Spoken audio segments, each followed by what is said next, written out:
ये छात्र अपने भविष्य को लेकर डरे हैं। सवाल ये कि लोक सेवा आयोग आखिर अपने फैसले पर डटा क्यों हुआ है? क्या वाकई उसके लिए एक ही दिन परीक्षा करवाना इतना बड़ा टास्क हो चुका है?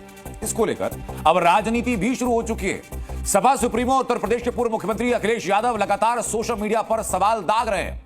अखिलेश यादव ने मुहिम चला करके योगी सरकार के खिलाफ नए नए नारे गढ़ने शुरू कर दिए। पहला नारा, छात्र कहे आज का नहीं चाहिए भाजपा, जब भाजपा जाएगी तब नौकरी आएगी। ये पहला। दूसरा ट्वीट देखिए, अखिलेश यादव लिखते हैं कि उन्होंने चलवाया लाठी डंडा, नौकरी नहीं जिनका एजेंडा। इसके बाद एक और मुहिम चलाई अखिलेश यादव ने, भाजपा के एजेंडे में सिर्फ चुनाव है, अभ्यर्थियों के हिस्से में आया सिर्फ तनाव है। यानी यूपी उपचुनाव के माहौल में अखिलेश यादव ने छात्रों के प्रदर्शन को भी अपने एजेंडे का हिस्सा बनाया और उसी तुकबंदी के साथ में बैक टू बैक निशाने साधने शुरू। अभी इलाहाबाद में सुना है लाठी चल रही है, वहां पर यूपी पीएससी वाले नौजवान छात्र अपनी मांग को लेकर के गए, उनको लाठी मार दी, लाठी मार करके दबाना चाहते हैं। और इसलिए दबाना चाहते हैं, इनके पास कोई नहीं बचा, अधिकारियों के अलावा कोई इनके पास नहीं है, जनता तो है ही नहीं। और अगर जनता इनके साथ होती तो क्या बताओ, बीजेपी के नेता को अपनी वेशभूषा बदलनी पड़ती क्या? तो छात्रों के प्रदर्शन और उस पर होती हुई सियासत को देखते हुए अब योगी सरकार भी एक्टिव हो चुकी है। डिप्टी सीएम केशव प्रसाद मौर्य ने लोक सेवा आयोग को निर्देश दिया कि वो छात्रों की मांगों को संवेदनशीलता से सुने और छात्रों की मांगों के संबंध में जल्द से जल्द समाधान निकालें और इस सुनिश्चित भी आयोग करे कि छात्रों का कीमती समय आंदोलन में, सड़कों पर नहीं बल्कि एग्जाम की तैयारी में लगे। देखना होगा लोक सेवा आयोग इस पर कितना ध्यान देता है और कितनी त्वरित कार्रवाई होती है। बात 16 लाख युवाओं की जिनका भविष्य यूपी लोक सेवा आयोग के फैसले की वजह से अधर में लटक चुका है। कुछ तस्वीरें दिखाता हूं आपको। कल प्रयागराज में यूपी लोक सेवा आयोग के दफ्तर के सामने ये हजारों छात्र छात्राओं की भीड़ थी। ये भीड़ खुद बता रही है कि कितनी बड़ी मात्रा में लोगों के अंदर असंतोष है।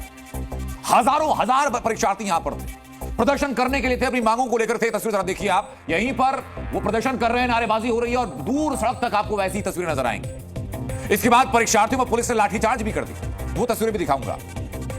लेकिन छात्र ठान कर आए थे कि वो ना तो बटेंगे और ना ही वो हटेंगे। देखिए सुरक्षा बलों के सामने बैरिकेडिंग से लगे वो छात्र छात्राएं खड़े हुए हैं जो अपने हक की मांग कर रहे हैं कि परीक्षा देने दो।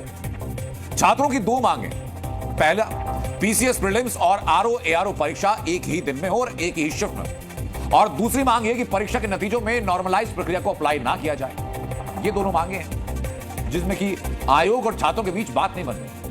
हजारों छात्र अलग अलग तरीके से अपना विरोध दर्ज करवा रहे हैं। आप देखिए जरा, हाथों में पोस्टर भी है छात्र छात्राओं के और नारेबाजी भी है। कोई ड्रम पीट रहा है तो कोई थाली पीट रहा है, अपना विरोध दर्ज करवा रहे हैं। आज लोक सेवा आयोग के मेन गेट पर कालिक से लूट सेवा आयोग लिख दिया गया, लीक सेवा आयोग लिख दिया गया।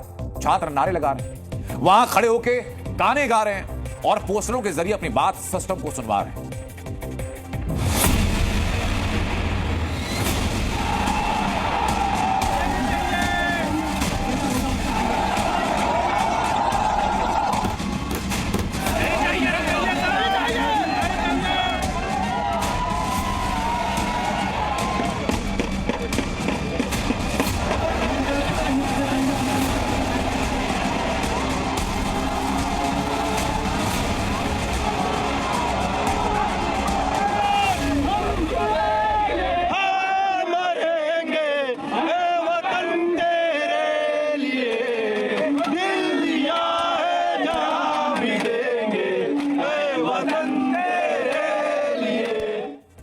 प्रदर्शनकारी छात्र लोक सेवा आयोग की मंशा को लेकर बेहद संगीन आरोप लगा रहे हैं। छात्रों का आरोप यह है कि पेपर लीक होने से रोकने के नाम पर 2 दिन परीक्षाएं करवाकर छात्रों के करियर के साथ खिलवाड़ किया जा रहा है। सुप्रीम कोर्ट का आदेश है कि एक बार अगर किसी परीक्षा का नोटिफिकेशन जारी होता है तो नियमों में बदलाव नहीं हो सकता। बावजूद उसके आयोग ने परीक्षाएं 1 दिन के बजाय 2 दिन कर दी। लोक सेवा आयोग नॉर्मलाइज प्रक्रिया के जरिए परीक्षार्थियों के बीच भेदभाव करना चाहता है, यह भी आरोप। छात्र कह रहे हैं कि जब तक लोक सेवा आयोग उनकी मांगे नहीं मानता तब तक ना तो वो बटेंगे और ना ही वो मैदान से हटेंगे।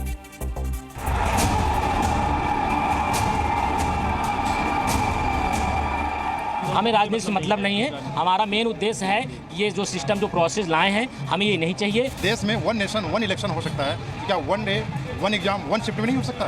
रात बीत चुकी है, सुबह हो चुका है, सवेरा कितना बीतेगा मुझे नहीं पता, लेकिन इनका सवेरा बीतना मुश्किल कर देंगे हम। जब तक आयोग नोटिस नहीं जारी करेगा यहाँ से कोई छात्र अपनी जगह से हिलने वाला नहीं है। हमें कोई बहला सकता है कोचिंग संचालक, ऐसा पॉसिबल ही नहीं है। आयोग जो है अपनी बात को फेरने के लिए, जो अभी आप पूछ रहे थे कि अराजक तत्व वाला, वो सभी लोग स्टूडेंट का भरसक समर्थन किए हैं और पूरा सहयोग दिए हैं। आयोग अपने से हटने के लिए, अपनी जिम्मेदारी से हटने के लिए वो सीधा कह रहा है कि ये कुछ अराजक तत्व हैं। हम लोग ये तय करके आए हैं कि जब तक हमारी मांग पूरी नहीं हो जाएगी तब तक हम लोग यहीं अड़े रहेंगे, डटे रहेंगे। हमारी सीधी मांग है कि नॉर्मलाइजेशन का जो फार्मूला बताएं छात्रों को मंजूर ही नहीं है, क्योंकि नॉर्मलाइजेशन से सीधे नुकसान है। किसी शिफ्ट का नंबर ज़्यादा बढ़ जाएगा, किसी शिफ्ट का नंबर कम हो जाएगा। और मान लीजिए किसी शिफ्ट में छात्रों की संख्या कम उपस्थित होते हैं तो शिफ्ट का परसेंटाइल ऊपर हो जाएगा, तो नुकसान उस छात्र का होगा जो दूसरे शिफ्ट में पेपर दिया होगा। इसलिए हमें ये मांग मंजूर ही नहीं है। अभी तक तो छात्र तय करते थे कि उनका कितना ज्यादा क्वेश्चन सही है, उनका होगा या नहीं होगा, लेकिन जब नॉर्मलाइजेशन ये लोग लागू कर देंगे उससे छात्र को इसके बारे में जानकारी नहीं होगा कि कौन ज्यादा क्वेश्चन सही किया है, उसका नॉर्मलाइजेशन के माध्यम से ये लोग कम कर देंगे, कौन कम किया है उसका ज्यादा कर देंगे। तो इससे हम लोगों के साथ भविष्य में बहुत ज्यादा समस्याएं आने वाली है। ये छात्र अपने भविष्य को लेकर डरे हैं। सवाल है कि लोक सेवा आयोग आखिर अपने फैसले पर डटा क्यों हुआ है? क्या वाकई उसके लिए एक ही दिन परीक्षा करवाना इतना बड़ा टास्क हो चुका है? इसको लेकर अब राजनीति भी शुरू हो चुकी है। सपा सुप्रीमो उत्तर प्रदेश के पूर्व मुख्यमंत्री अखिलेश यादव लगातार सोशल मीडिया पर सवाल दाग रहे हैं। अखिलेश यादव ने मुहिम चला करके योगी सरकार के खिलाफ नए नए नारे गढ़ने शुरू कर दिए।